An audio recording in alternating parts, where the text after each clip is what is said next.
Our vision at Mays Business School is to advance the world's prosperity.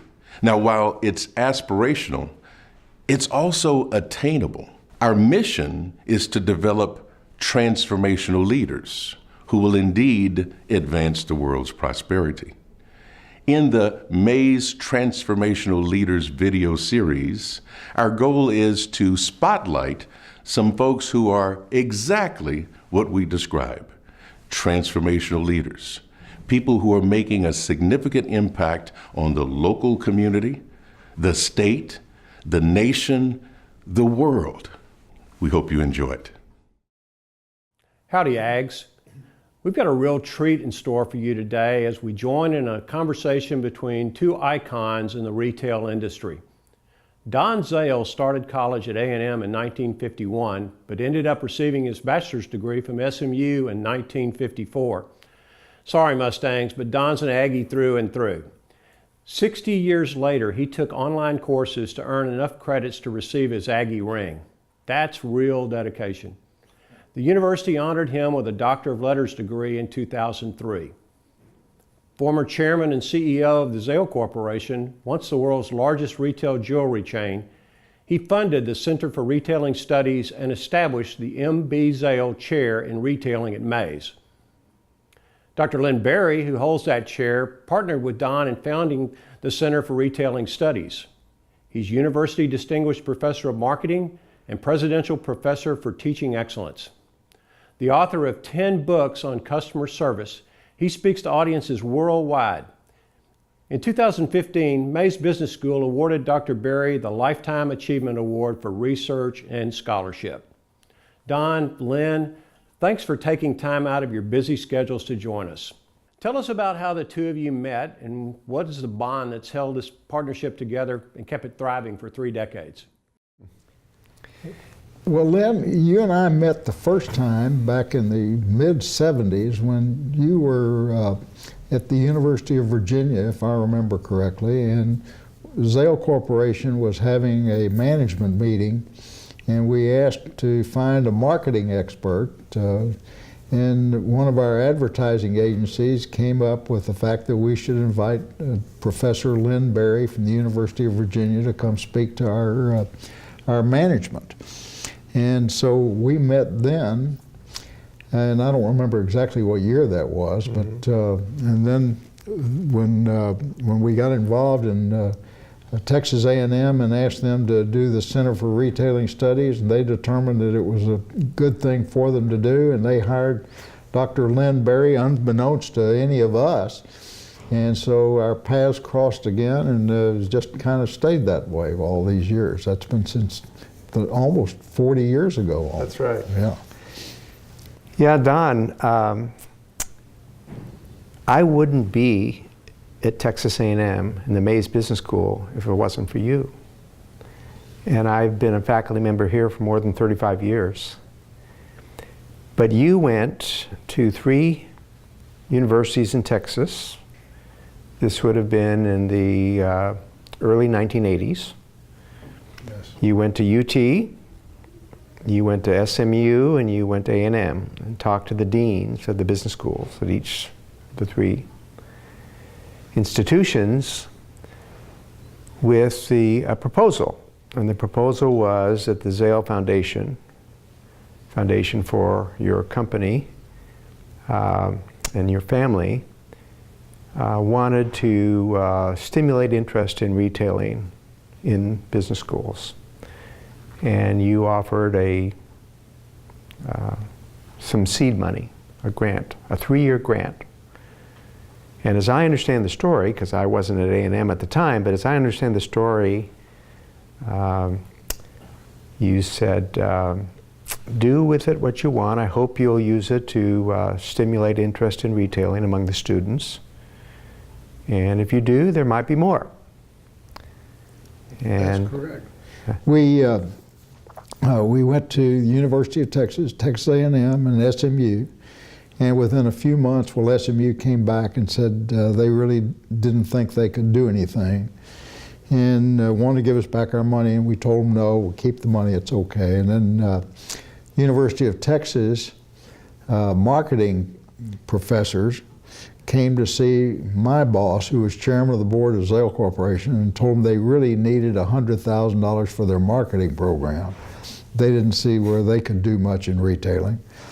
And Texas A&M hired Professor Lynn Berry, and they put together just this fabulous Center for Retailing Studies that has made an impact, I think, on higher education for retailing throughout the entire country, from what I've seen. So what was your original vision for the Center for Retailing Studies, and how's that evolved over the years? And maybe importantly to our viewers, what does the future look like for the center?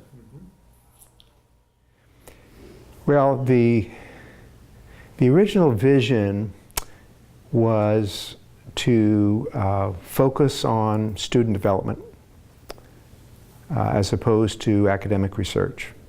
Yes. Because that was really the spirit in which the gift was made.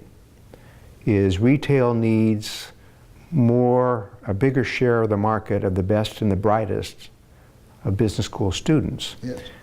Retail could attract students, but not necessarily the best and the brightest. Retailing wasn't what a lot of students were thinking about when they went to business school at that time. And so that was the original vision. The center is now almost 40 years old. And I believe it's the strongest center of its kind in the entire country. And but it wouldn't have happened. None of this would have happened, Don, without you visiting those 3 business schools and making your proposition. Well, Brian Bishop said to me, it seems like the story is that you couldn't hire anybody that knew the difference between a touchdown and a markdown, which I thought was just, and that's really true. We just couldn't hire college graduates to come to our company that knew anything about retailing. Yes, they knew something about marketing, they knew a little about management and so forth, very little about merchandising or anything such as that. And as Brian's right, I mean, they didn't know the difference between a touchdown and a markdown. And it was very frustrating because we would try and recruit top students, but you wanted to recruit top students who could at least fit into your organization and begin to make an impact. Well, what about you see happening in the future with the center? I mean, what's the new horizons?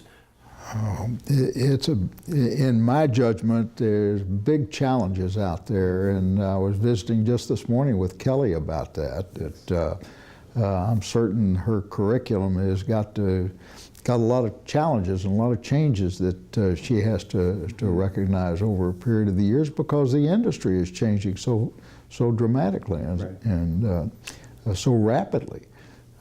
They're just massive changes in retail real estate, and in logistics, and in marketing, and in merchandising, and it's all very, very exciting. I mean, it's a big problem to those who aren't changing with it, but by the same token, it's a big opportunity where they are. It's wonderful to have this Center of Excellence in the Mays Business School at Texas A&M. It is. When we started the Center for Retailing Studies in the early 80s, retailing was exclusively bricks and mortar retailing. If you were in retailing, you had stores, you had physical stores. Correct. And the future of the center is very much a future of acquainting the students, preparing the students for a multi-platform approach to retail, in particular online retail. Mm-hmm. Companies like Amazon.com didn't exist. No one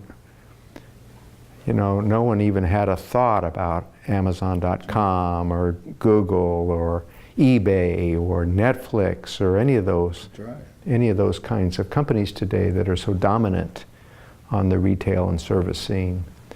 And so that's a big part of the future, is looking at retail not just as stores, but looking at retail in a much broader and more complex way. Yes, and it's really very exciting because of the opportunities I think it gives our students who can come out of here and really be prepared to meet many of these challenges. And we were just talking this morning with several of the scholarship students that we have here. And I sincerely believe that with all of that,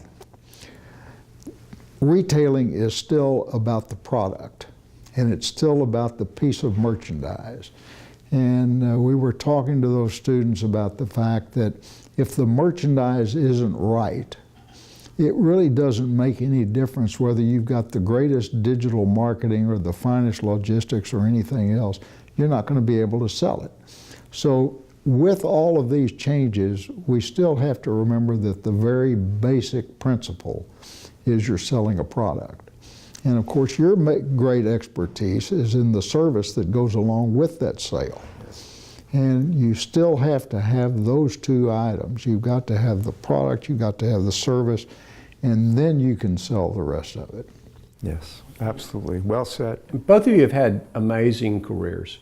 And how's your relationship with Texas A&M and the Mays Business School really impacted that career? I know you have the center, but lots of touch points with Texas A&M and with Mays. Do you have anything to share about what that's meant to your career?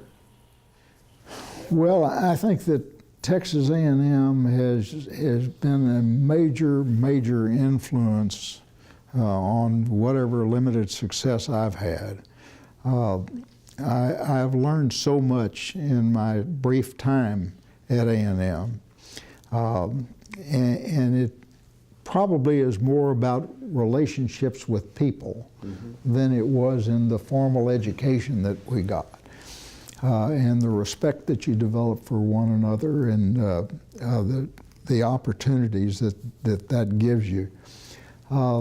And quite frankly, having the opportunity to be with Lem and to discuss with him and to learn from him his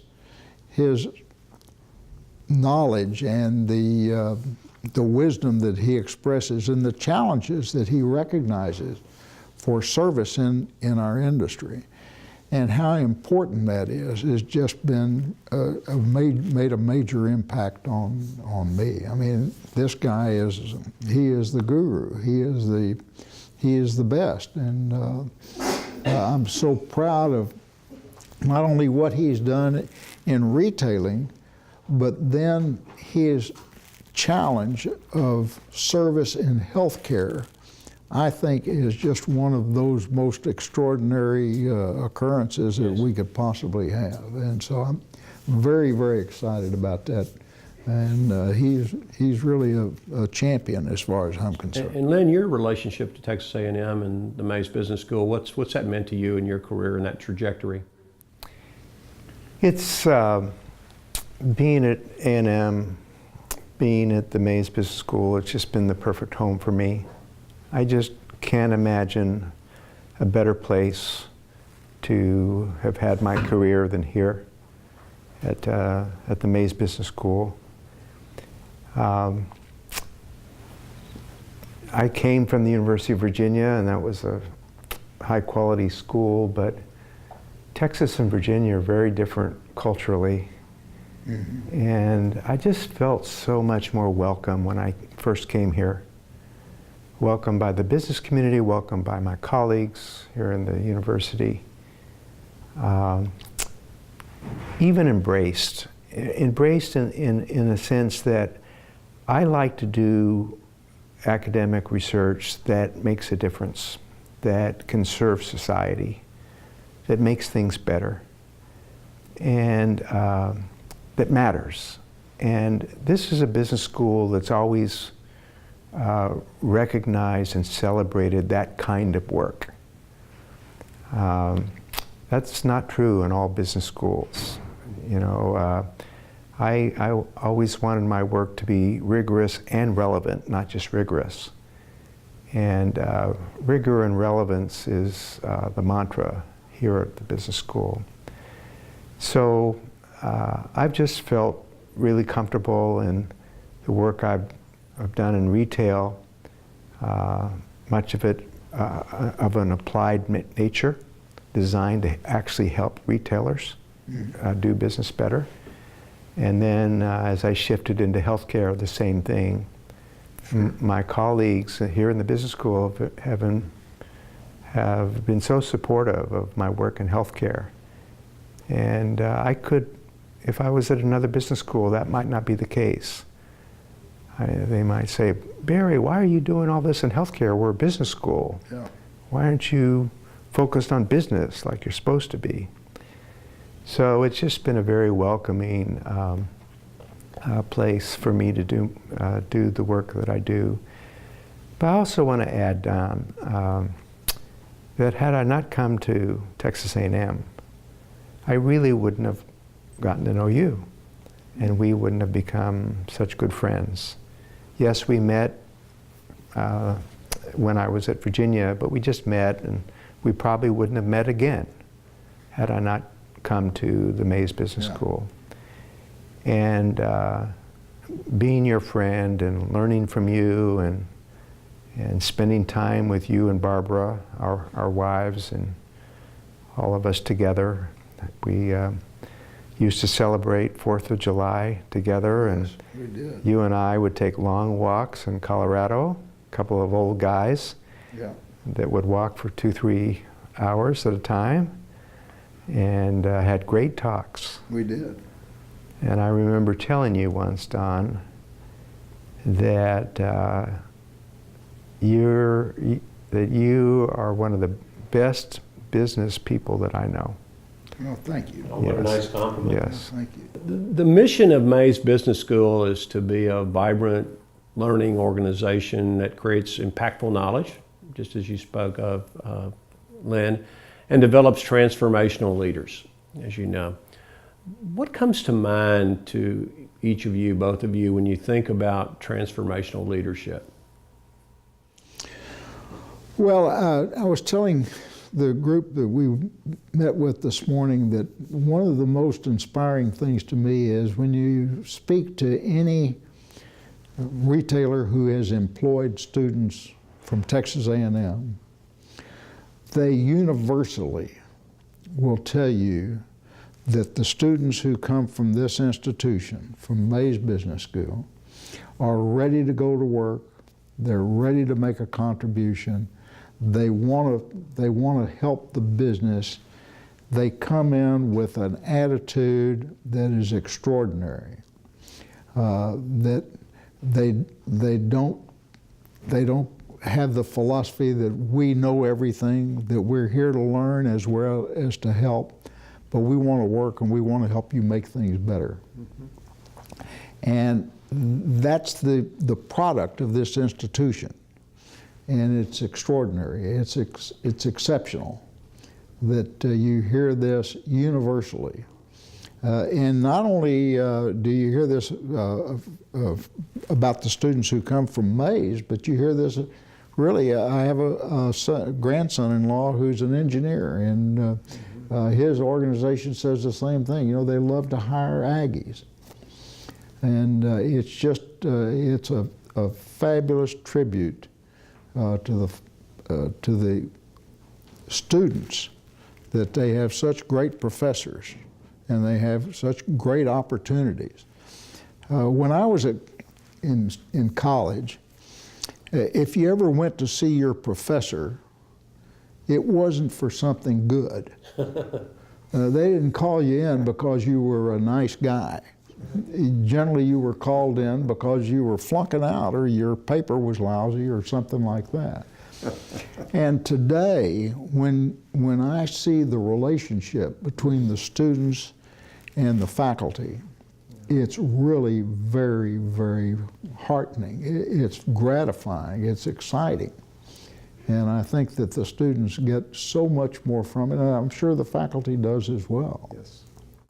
So Lynn, what does the thought of transformational leadership mean to you and the way you're seeing it develop and dramatically within Mays Business School?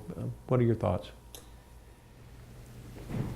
Yes, I think of transformational leadership in this way. First, a transformational leader is able to see into the future in a way that others can't, and see an opportunity that isn't obvious to others.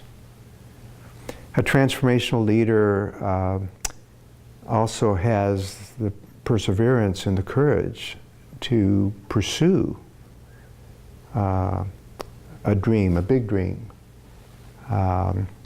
based on peering into the future and seeing an opportunity that others don't. A transformational leader also inspires followers. A true leader has followers. You're not a leader by your title, your job title, you're a leader by the degree to which people really want to follow you.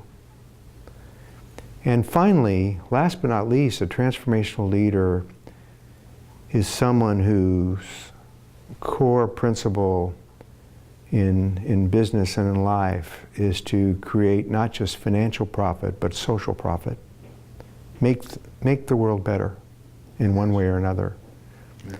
Those four qualities, I think, are the core qualities of a true transformational leader. Let's pick up on that concept of inspiration, because I no doubt through your careers there's been leaders who have motivated, inspired you, maybe were mentors to you. Could you reflect on some of the people that you've met during your career or worked with through your careers who've been inspirational leaders? Yes, I distinctly have four men in my life who were major mentors to me. And first and foremost was my father. My father was self-educated. He went to school only through the 6th grade, and then started his own business in 1924. And he was a very, very demanding leader, but he was also the kind of person who would lead by example.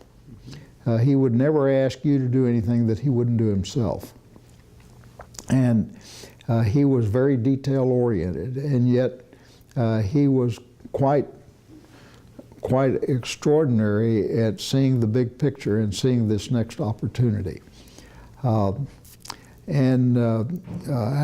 was blessed to be at his knee my entire life. He was just a great guy.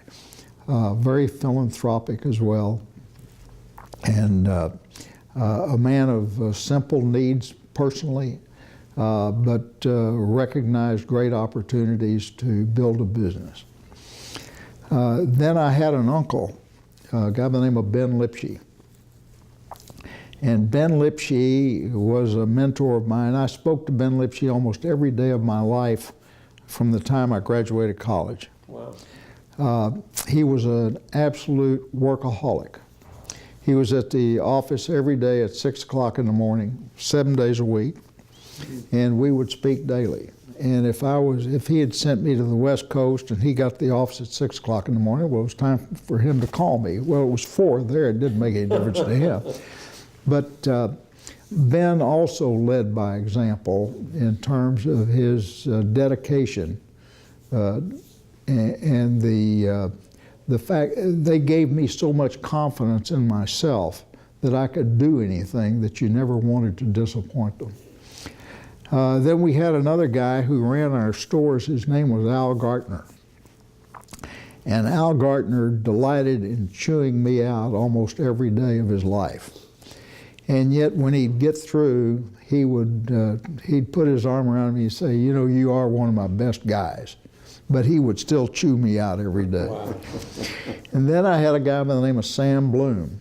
And Sam Bloom was a great had a great advertising agency, and was a very close personal friend. Mm-hmm. And Sam is really the reason I came to Texas A&M. Sam would call me down to his office, and I used to joke that he would start in the middle of a sentence. He would start talking to me about something. I had absolutely no idea what he was talking about, but then he'd make sense if you sat there and listened long enough. And Sam was a really extraordinary advertising guy, and he had a great sense of people and personnel, and gave us the, between he and my father, we were on the cusp of integration back in the 50s and 60s, where in the South, Right. there were segregated facilities all over, and we were one of the first institutions first businesses in Dallas to integrate our offices. And it was because of Sam and MB and people like that. But probably the most defining thing about all of them was the confidence that they put in me to do my job. And I think all the time, I'm not sure I would have done that. I wouldn't have put as much confidence in me as they did. But they were really extraordinary men, and meant a great deal to me. Lynn, what about you? People that made an impression on you, leaders along the way? Well, one leader that definitely belongs on the list is Stanley Marcus, the son of the founder of Neiman Marcus, who himself was CEO of Neiman Marcus for more than 25 years. And I read Stanley Marcus's book, Minding the Store, which was the story of Neiman Marcus in 1975. That was before I came to Texas A&M. And then when I came to Texas A&M, one of my goals was to meet Mr. Retailing, Stanley Marcus, which I did. It took a while to get on his calendar and actually get him to campus. But we became friends, really good friends. And he was just marvelous. He taught me so much by the way he thought of retail. It really shaped my view of retail in important ways. He defined specialty retailing different than the textbooks defined it. The textbooks define specialty retailing as retailers who specialize in a particular category of goods. Stanley Marcus reinvented specialty retailing to mean specializing in the individual customer and knowing the customer and fitting the needs of the customer. So Stanley Marcus was a great influence on me, a real inspiration to me. I'm blessed to have known him. Sam Walton, the founder of Walmart. When I was the director of the Center for Retailing Studies, most years we were the largest source of college graduates in the entire country to Walmart. And so I got to know Sam Walton when he was running Walmart. I went, sometimes alone, sometimes with colleagues, to the Walmart Saturday morning meeting, the famous Saturday morning meeting. I went 3 different times. One time I even got to speak at that meeting. Another time Sam called us up on the stage to do the Walmart cheer, which was awkward, but we did it. But he was just an amazing man, and what I so admired about him was he was a learner. He would learn from everything. I got to know all of the senior executives in Walmart at the time, and one of the senior executives was Don Soderquist. And I got to know Don, and Don told me a story about Sam. He said that they always visited the competition, check out the stores. And Don said, we went into a store that was the worst store that I'd ever been in. It was horrible. Everything they were doing was wrong. And as he was walking out the store with Sam Walton, Don said to Sam, "Sam, that's the worst store I've ever been." And Sam remarked, "But Don, did you see how they displayed the pantyhose?" You know, I just really admired Sam Walton. Yeah. He was just a consummate learner and just such a good person. I also have learned a lot from Garrett Boone, yes. Another Dallasite. You know Garrett. Garrett is a co-founder of the Container Store. Yes. And he and I have become very good friends. The Container Store is a strong, as is Zale Corporation, a strong sponsor of our Center for Retailing Studies. And that's how I got to know Garrett. And then I featured the Container Store in one of my books. So got to know him even better then. And his partner, Kip Tintle, who's also a wonderful leader. All very inspiring people. It's great. Don, you have an opportunity throughout your career. You said you started with your dad being very philanthropic, and then that carried forward to you and your generation. You had an opportunity to invest in any number of things. Why did you choose to invest in A&M, and in particular at the Mays Business School? What motivated you? Well, I think once again it goes back to your product. Your product being those marvelous students who are here and who come out of Texas A&M and make such a difference. But my wife attended the University of Texas, and even she will tell you very quickly that this is a unique institution. It might sound soap opera or something, but there is a spirit of Aggie land that is unique. And I've been to many, many other college campuses, as has she, and there are none of them that are like this one. The students, once again, who I've interacted with and who we employed for a while and who I've met with professionally, whether they be accountants or attorneys or now physicians and so forth. In every instance, they're just better. They're better at their interaction with people.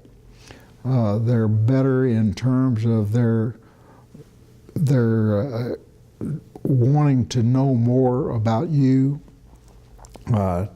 and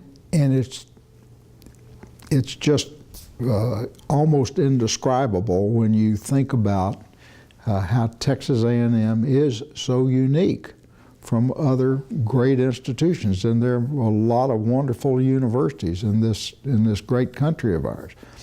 But when you go to the Corps of Cadets and you talk to the veterans who have come back, and it's just a very broad spectrum of great people who have made up this marvelous institution and who have been able to carry on the traditions for excellence that has seen it grown to, in excess of 60-some-odd thousand students. When I was a student here, I think we were less than 6,000 students, probably even less than 5,000.